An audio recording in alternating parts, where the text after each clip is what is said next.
The afternoon sun cast long shadows across the military academy's training grounds as Sergeant Marcus Thompson adjusted his worn combat boots. At 28, he carried himself with the quiet confidence that came from 3 tours overseas with the Marines. His calloused hands bore the marks of countless hours holding a rifle, and his eyes held the steady gaze of someone who had seen too much for his age. Marcus had arrived at the International Military Exchange Program 6 months ago, representing the United States Marine Corps alongside soldiers from 12 different nations. The program was designed to foster cooperation and understanding between allied forces, but Marcus knew the real reason he was here.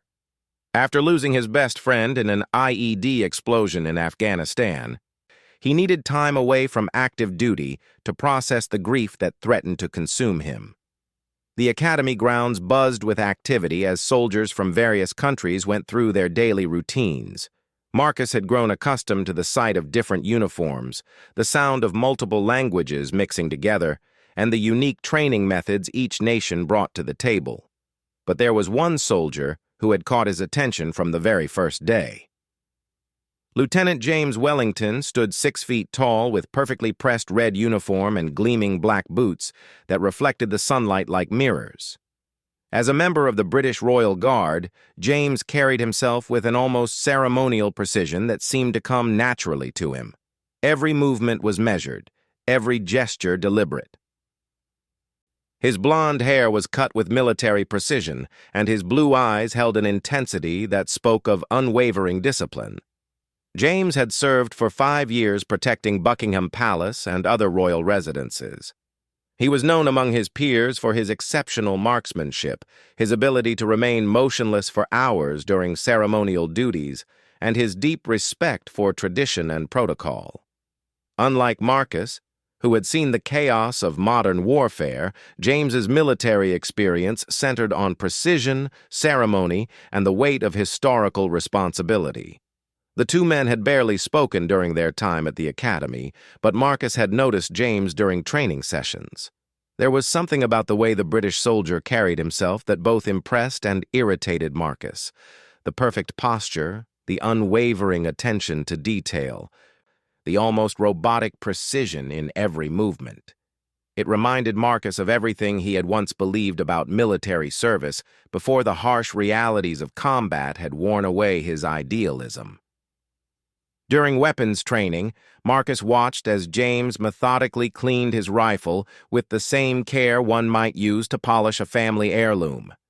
Every part was examined, every surface gleaming. Marcus, in contrast, cleaned his weapon with the efficient motions of someone who had done it 1,000 times in dusty foxholes and makeshift camps. Both approaches were effective, but they represented entirely different philosophies of military service. The tension between them was subtle but noticeable to those who paid attention. During group exercises, they rarely spoke directly to each other, though both demonstrated exceptional skill in their respective areas. Marcus excelled in tactical scenarios that required quick thinking and adaptation, while James dominated in exercises that demanded precision and adherence to protocol. Other soldiers in the program had begun to notice the unspoken rivalry. During mess hall conversations, some would speculate about what would happen if the 2 ever faced each other in direct competition. The Marines had a reputation for aggressive, practical fighting, while the Royal Guard was known for disciplined, technical excellence. It was a classic clash of philosophies wrapped in the personalities of 2 dedicated soldiers. Marcus found himself thinking about his fallen friend David more often when he watched James train. David had been everything Marcus wasn't: methodical, careful, always following protocol to the letter. In many ways, James reminded him of David, and that similarity both drew him toward and pushed him away from the British soldier. The pain of loss was still too fresh, too raw to examine closely. James, for his part, had noticed Marcus's combat experience and the way other soldiers deferred to his practical knowledge. There was a roughness to the American that contrasted sharply with everything James had been taught about proper military bearing. yet he couldn't deny that Marcus possessed skills that came only from real-world experience under fire. The Academy's commanding officer, Colonel Patricia Hayes, had also taken note of the dynamic between the two soldiers. As a career officer with experience managing diverse military units, she recognized the potential for both conflict and growth in such situations. She had been considering how to channel their competitive energy into something productive when an opportunity presented itself. The weekly combat training session was approaching, and Colonel Hayes had planned something special. Instead of the usual group exercises, she had decided to introduce individual challenges that would allow each soldier to demonstrate their unique strengths. She had no intention of creating direct confrontation, but she was curious to see how different military traditions would manifest in practical application. As Marcus finished his evening workout in the Academy's gym, he noticed James at the other end of the facility, moving through a series of precise calisthenics that looked more like a carefully choreographed dance than exercise. The contrast struck him again, where Marcus's workout was intense and focused on building functional strength for combat situations. James's routine seemed designed to maintain the exact physical standards required for his ceremonial duties. The upcoming training session weighed on Marcus's mind as he returned to his quarters. He had heard rumors that it would be different from previous weeks, possibly involving individual demonstrations rather than group work. The thought both excited and concerned him. He had nothing to prove to anyone, but something about James's perfect military bearing challenged his own sense of identity as a soldier. That night, as Marcus lay in his narrow academy bed, he stared at the ceiling and thought about the path that had brought him here, the explosions, the loss, the guilt of survival, the slow process of healing that had led him to this exchange program. He had come here to find peace, not to engage in some pointless competition with a soldier whose biggest worry was probably whether his uniform buttons were properly aligned. Yet he couldn't shake the feeling that something was building between them, something that went beyond simple rivalry. It was as if they represented two different answers to the same fundamental question about what it meant to serve, to sacrifice, to stand for something greater than oneself. The quiet tension that had been building for months felt like it was approaching some kind of resolution, though Marcus couldn't predict what form that resolution would take. The next morning arrived with the crisp clarity that often preceded significant events.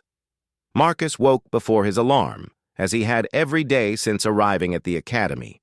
The habits formed during years of military service didn't simply disappear because he was no longer in active combat zones.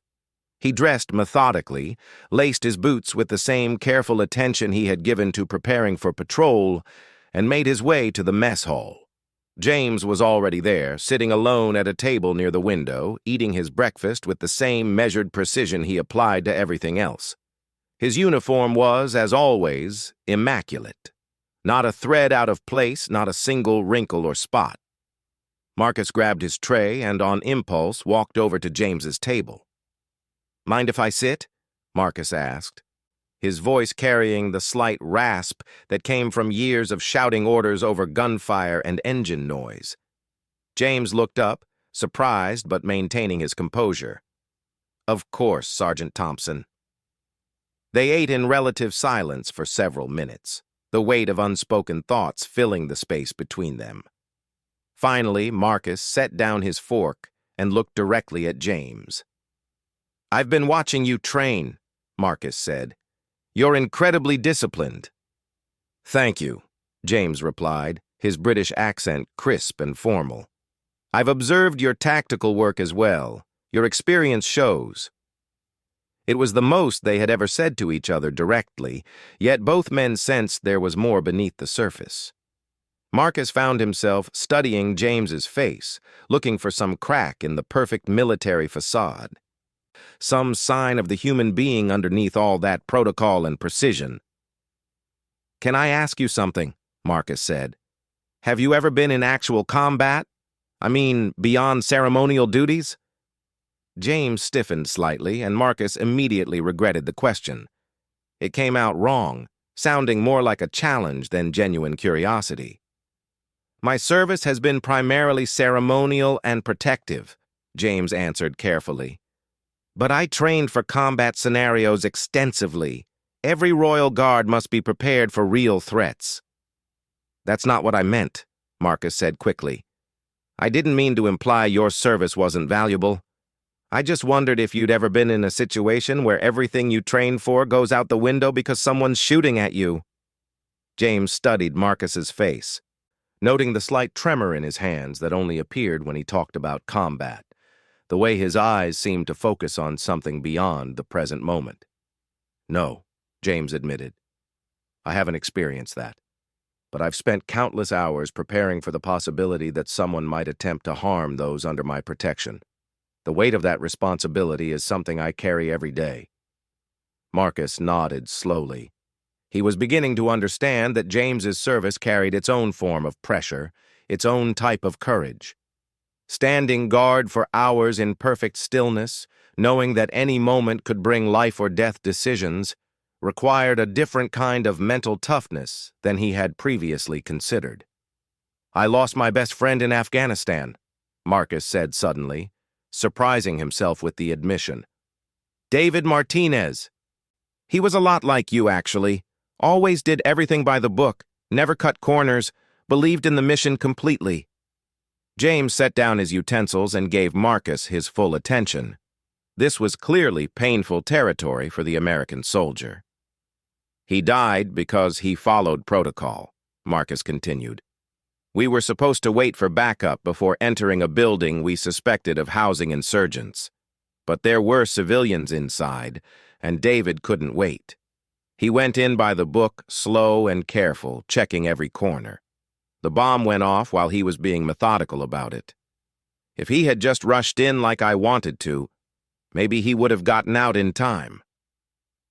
The mess hall continued buzzing with conversation around them, but at their table, silence stretched between the two men. James felt the weight of Marcus's grief and the complexity of the situation he had described.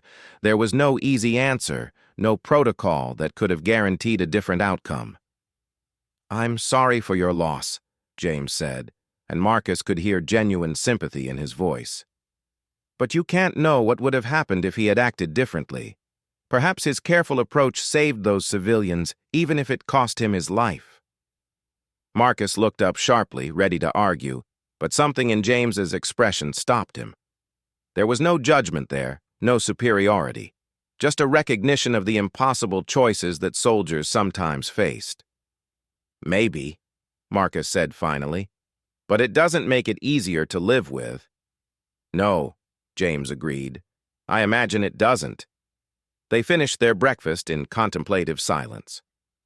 As they prepared to leave for the day's training session, James spoke again. "Sergeant Thompson, may I ask you something now?"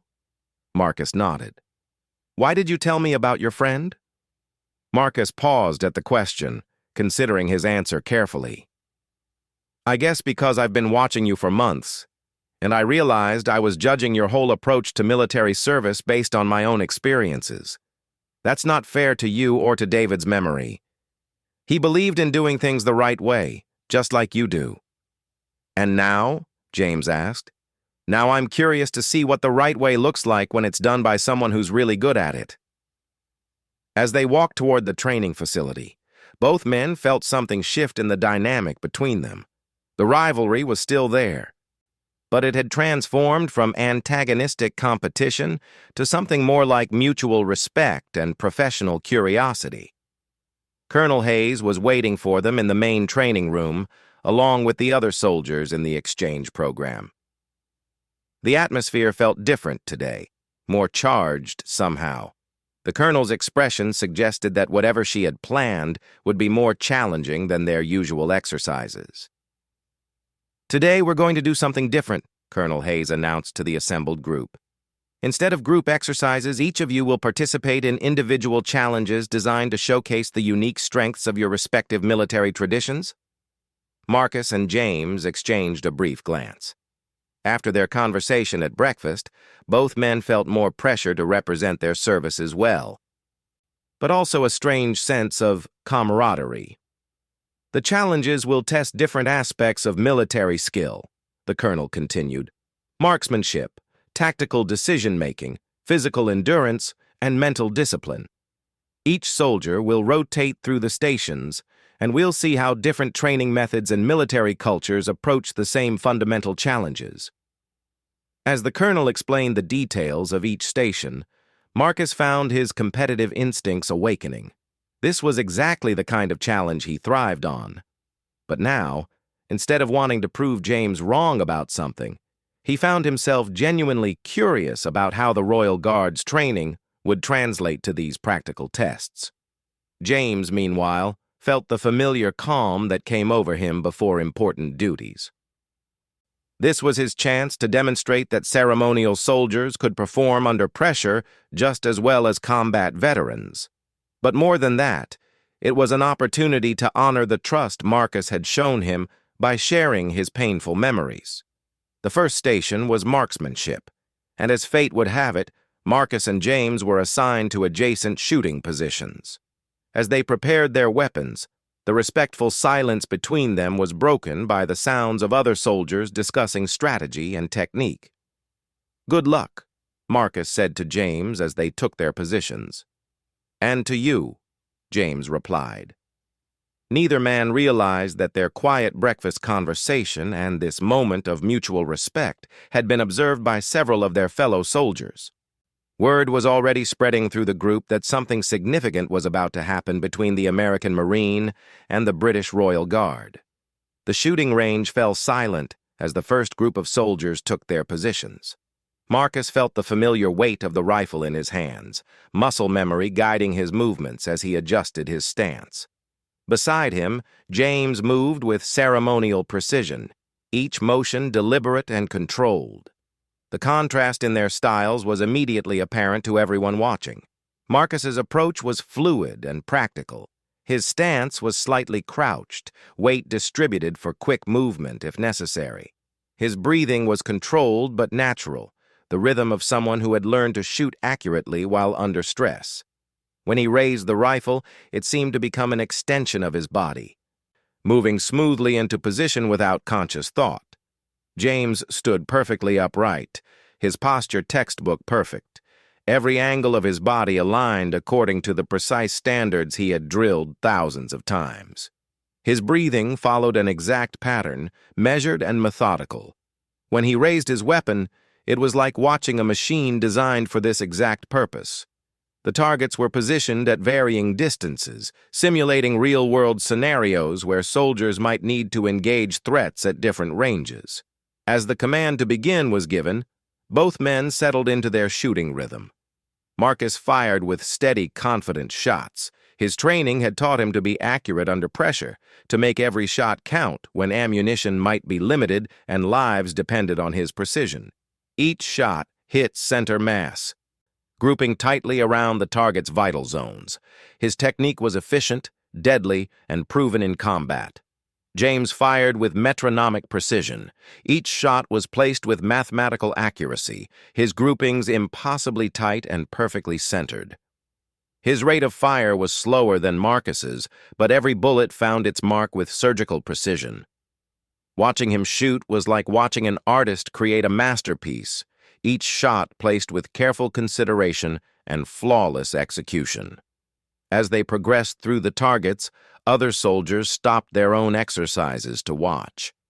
The differences in their approaches seemed to represent something larger than individual technique.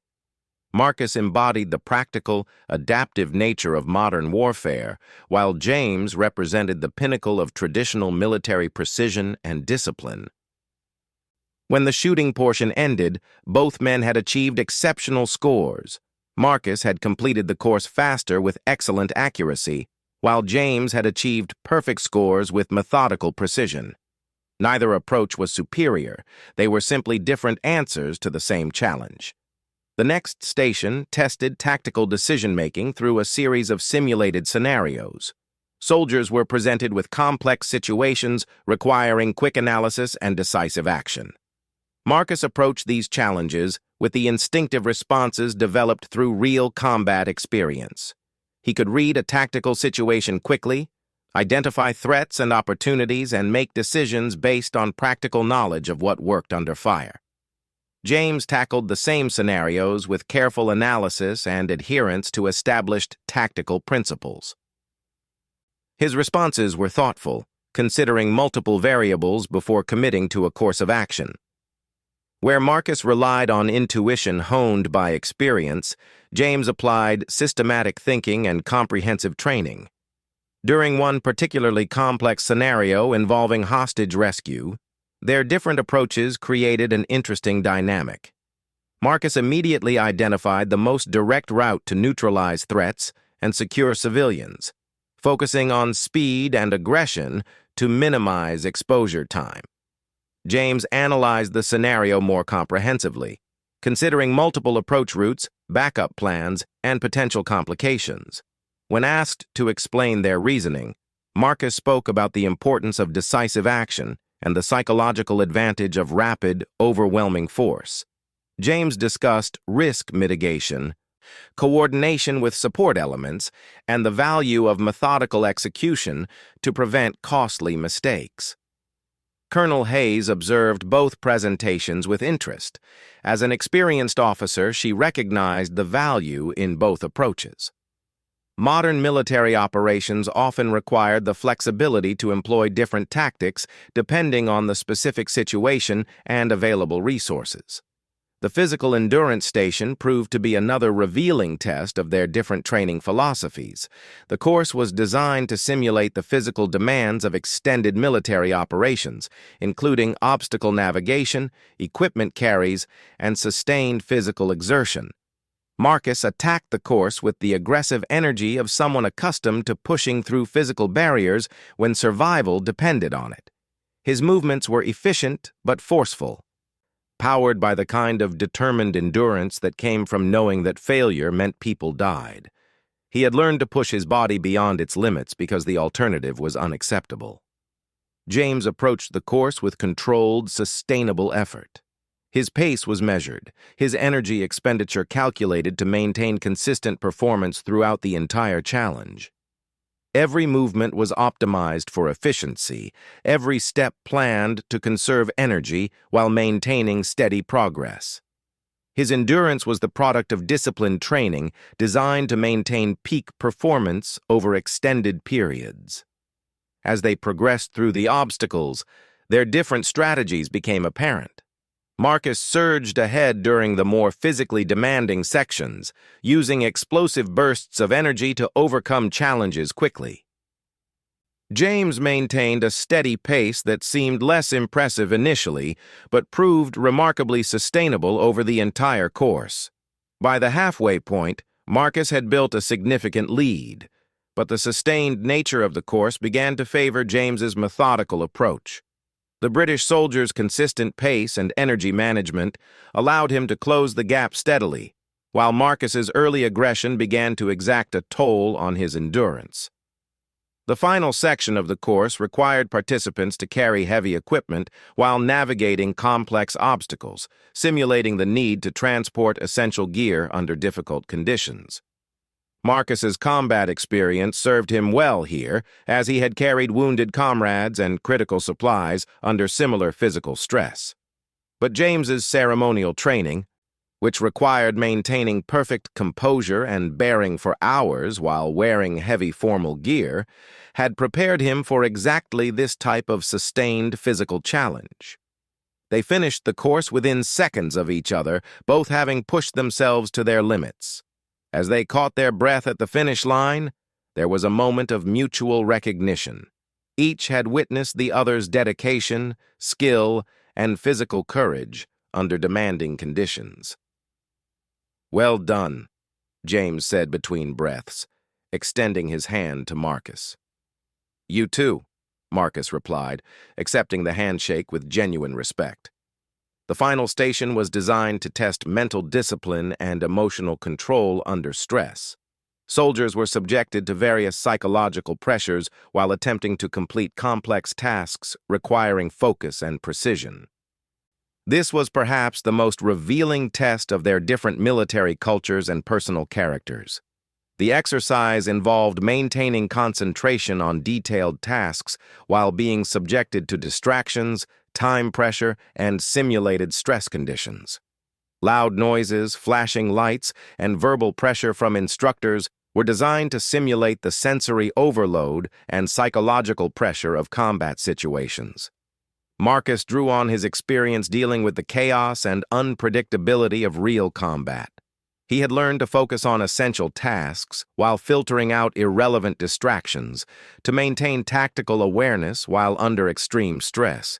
His approach was to accept the chaos and work within it, using controlled aggression and decisive action to cut through confusion.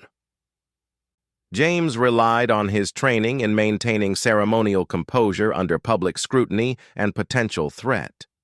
Hours of standing perfectly still while crowds pressed close, maintaining alertness for security threats while projecting calm authority, had taught him to maintain internal control regardless of external pressures.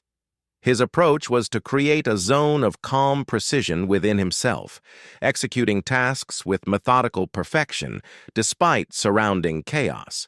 Both men performed exceptionally well, though their methods differed significantly.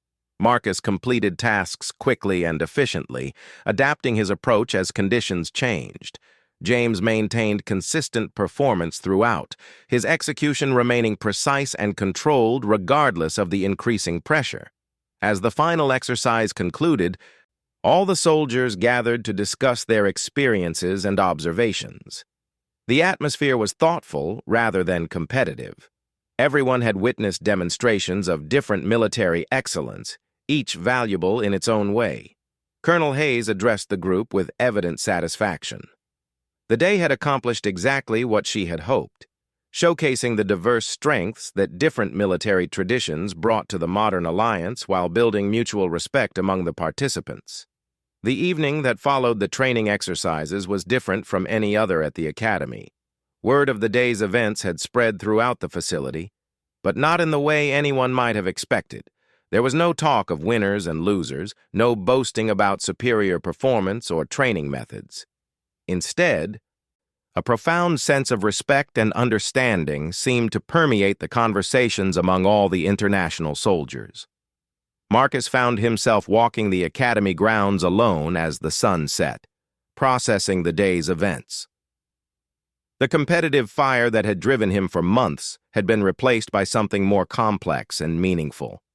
He had learned something important about himself and about the nature of military service that extended far beyond his own experiences. James appeared beside him on the walking path, having apparently had the same idea about needing time to think.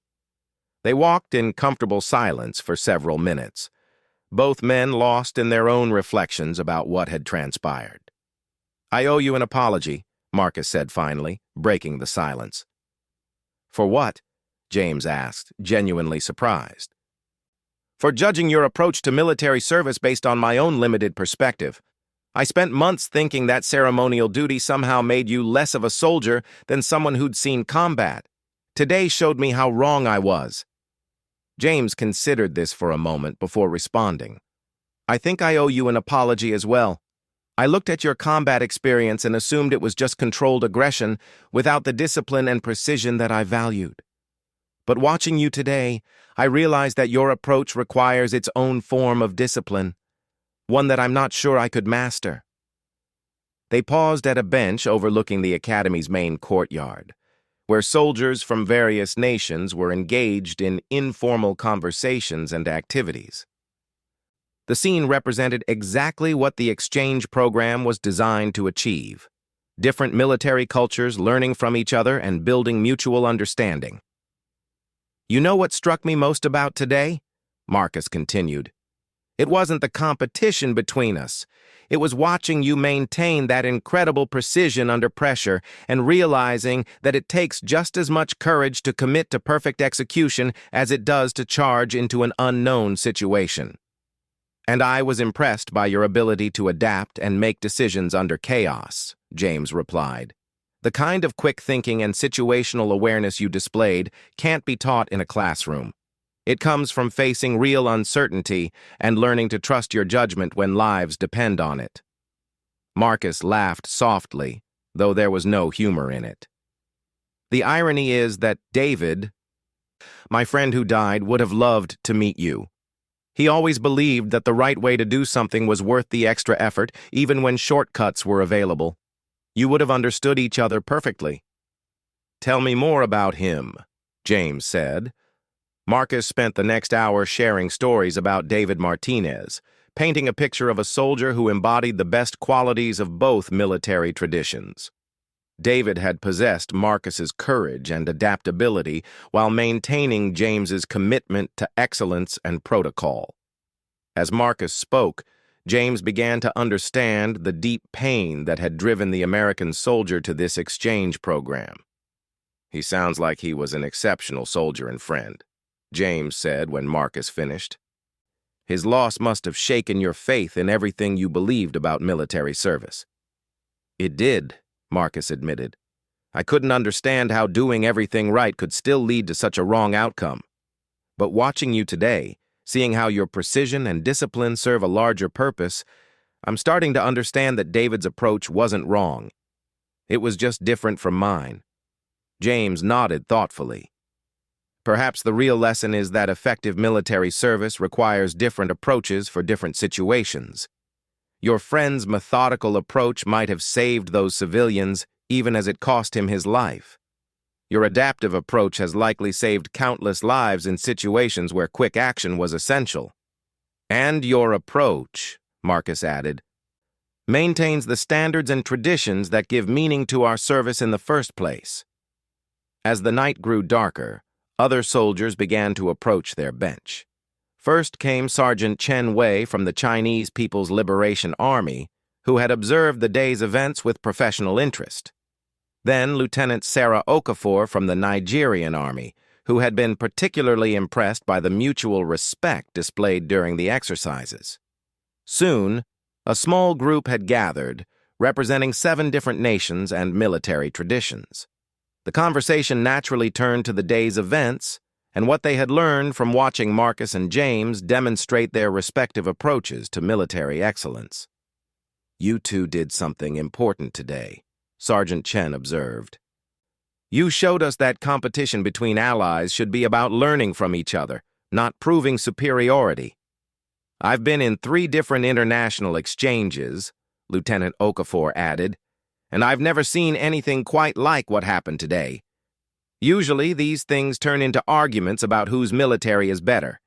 Instead, you both demonstrated why all of our militaries are valuable. As the conversation continued, it became clear that the day's events had affected everyone who witnessed them. Soldiers shared insights about their own military cultures and how observing different approaches had changed their perspectives on training and service. Colonel Hayes appeared at the edge of the group, drawn by the animated but respectful discussion taking place. She had spent her career managing diverse military units and had rarely seen such a positive example of international cooperation and mutual learning. I hope you all realize what you've accomplished here, she said, joining the circle. This is exactly why programs like this exist. You've demonstrated that strength comes not from uniformity, but from understanding and respecting different approaches to common goals. Marcus and James exchanged a look across the circle. Both men understood that something significant had happened between them, something that extended beyond their individual rivalry to represent a larger truth about military service and international cooperation. As the group began to disperse for the night, James approached Marcus once more. Sergeant Thompson, I have a request. What's that? I'd like to learn more about your tactical approach. Perhaps you could show me some of the decision-making methods you used in Afghanistan. Marcus smiled, the first genuine smile James had seen from him since arriving at the academy. I'd be honored to share what I know, but only if you'll teach me about that incredible precision and discipline you demonstrated today. It's a deal, James replied, extending his hand. As they shook hands, both men realized that their quiet duel had ended not with a victor and defeated, but with two soldiers who had found something valuable in each other's approach to service. The rivalry that had defined their relationship for months had transformed into a partnership that would make both of them better soldiers. The remaining weeks of the exchange program took on a different character. Marcus and James began training together regularly, each teaching the other techniques and perspectives from their respective military traditions. Marcus learned to appreciate the value of methodical precision and attention to detail, while James discovered the importance of adaptability and quick decision-making under pressure. Their collaboration became a model for the entire program. Other international soldiers began forming similar partnerships, sharing knowledge and techniques across national and cultural boundaries. The Academy's training sessions became more collaborative and less competitive, focused on mutual improvement rather than proving superiority. When the exchange program concluded 3 months later, Marcus and James had developed a friendship based on mutual respect and shared commitment to military excellence. They maintained correspondence after returning to their respective duties, sharing insights from their ongoing service and supporting each other through the unique challenges each faced. Marcus returned to active duty with a renewed sense of purpose and a deeper understanding of what David's sacrifice had meant. He incorporated lessons learned from James about precision and methodical execution, becoming a more complete soldier while maintaining his adaptability and quick thinking. James returned to his ceremonial duties at Buckingham Palace with a broader perspective on military service and a deeper appreciation for the courage required in combat situations. His experiences with Marcus had given him new confidence in his ability to adapt and make quick decisions if real threats ever materialized. Years later, both men would look back on their time at the Academy as a turning point in their military careers and personal development. The quiet duel that had begun with unspoken rivalry and mutual misunderstanding had ended with a demonstration that left everyone speechless, not because of what they had proven about themselves, but because of what they had learned about each other. Their story became part of the Academy's tradition, cited by instructors as an example of how international military cooperation should work. It demonstrated that strength came not from proving one approach superior to another, but from understanding how different approaches could complement each other to achieve common goals. The emotional impact of their transformation resonated with soldiers from all nations who heard their story. It reminded them that beneath the different uniforms, languages, and traditions, they all shared the same fundamental commitment to service, sacrifice, and the protection of others. In a world often divided by competition and conflict, Marcus and James had shown that understanding and respect could transform rivalry into partnership and difference into strength.